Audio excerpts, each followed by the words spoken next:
JTFoot.fr, fournisseur officiel de football.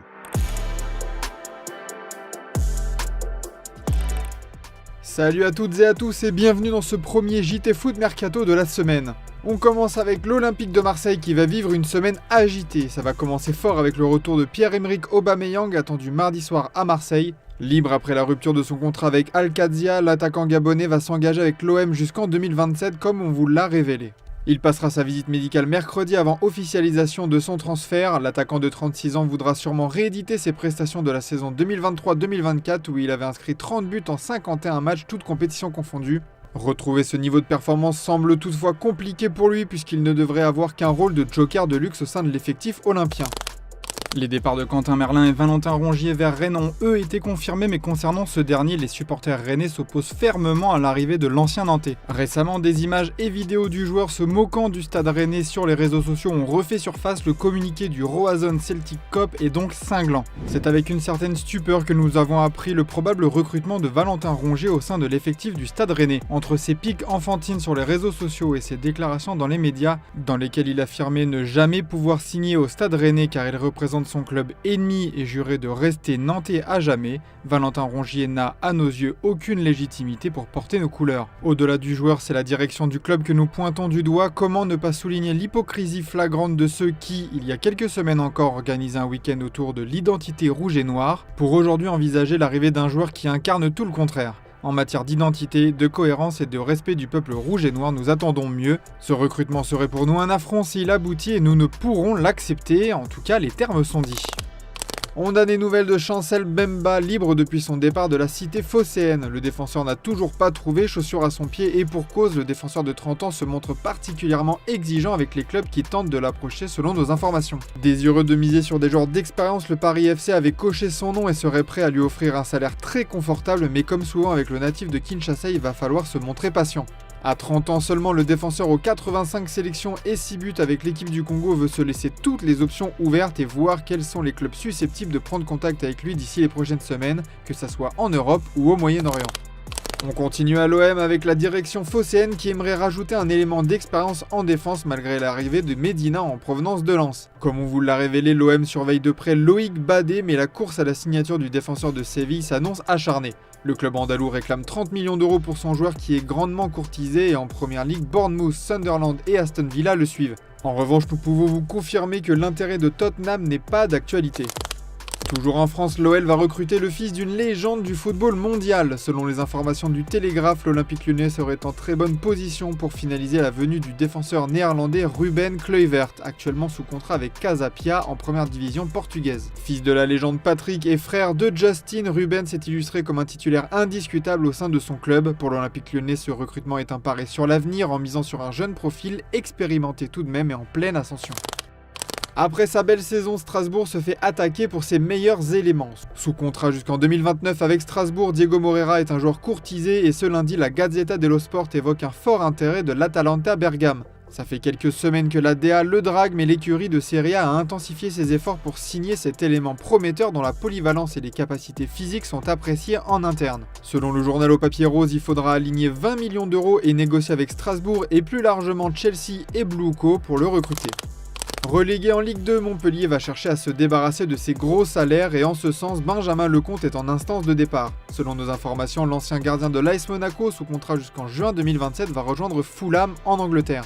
Le club basé à Londres va débourser quelques centaines de milliers d'euros pour le recruter. Lecomte jouera les rôles de doublure là-bas. En parallèle, le MHSC travaille déjà sur son successeur et discute avec le portier canadien de Montréal, Jonathan Sirois, comme révélé ces derniers jours. Ce lundi, l'UEFA a procédé au tirage au sort du 3e tour préliminaire de la Ligue des Champions et du côté de la Suisse et de Nyon, on a eu la main lourde pour l'OGC Nice, représentant français à ce stade de la compétition. Compte tenu de leur faible coefficient UEFA, les Aiglons étaient obligés de tomber sur un adversaire redoutable et les hommes de Franck Hez-Eric du SL Benfica. Le match aller aura lieu le 5 ou le 6 août, tandis que le retour est prévu une semaine après, le 12 août. En cas de défaite, les Aiglons seront reversés en phase de ligue de la Ligue Europa. À l'étranger, le FC Barcelone s'apprête à accueillir Marcus Rashford. Comme expliqué dans la revue de presse de ce matin, le club catalan va devoir se débarrasser de plusieurs éléments pour inscrire l'anglais auprès de la Liga. Pau Victor fait partie de ces partants au même titre que Iñaki Peña. Le portier est convoité par plusieurs clubs de Liga et sa vente pourrait rapporter un petit chèque intéressant. Vient ensuite le cas Christensen. Le Barça a placé le défenseur danois tout en haut de sa liste des indésirables, avec un contrat qui expire dans 1 an et un salaire relativement élevé par rapport à son statut dans la hiérarchie de l'équipe. Son départ ne serait pas trop grave sur le plan sportif et permettrait de libérer de la masse salariale vis-à-vis du fair play financier de la Liga. Vous l'aurez donc compris, le Barça va devoir sacrifier des joueurs pour faire de la place à Marcus Rashford.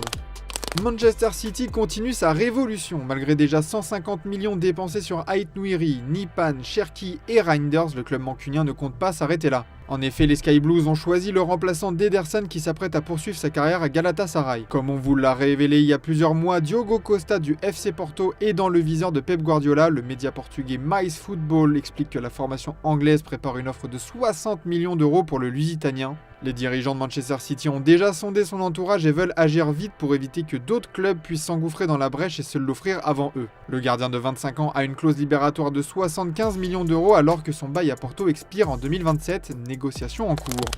Xavi Simons a lui tranché pour son avenir. Malgré des rumeurs indiquant des envies d'un retour du néerlandais au Barça, l'intéressé rêve de la Première Ligue. Le jeune international néerlandais de 22 ans a intégré dans son clan l'un des agents les plus influents du marché anglais, Ali Barat. Un choix fort révélateur de son ambition claire de traverser la Manche. Les prétendants sont nombreux pour lui. Chelsea, très actif sur le dossier, aurait déjà entamé des discussions. D'autre part, Arsenal, Tottenham et Manchester United restent également à l'affût de son profil selon la presse allemande. Mais seulement un problème de taille réside dans le dossier. Leipzig attendrait entre 61 et 70 millions d'euros pour lâcher sa pépite, un montant qui refroidit pour l'instant plusieurs clubs. Mais ce montant ne refroidirait cependant pas Chelsea qui a toujours plus faim d'achat. Selon Sky Sports Allemagne, les dirigeants londoniens ont pris contact avec les représentants de l'international néerlandais, peut-être un énième renfort offensif chez les Blues.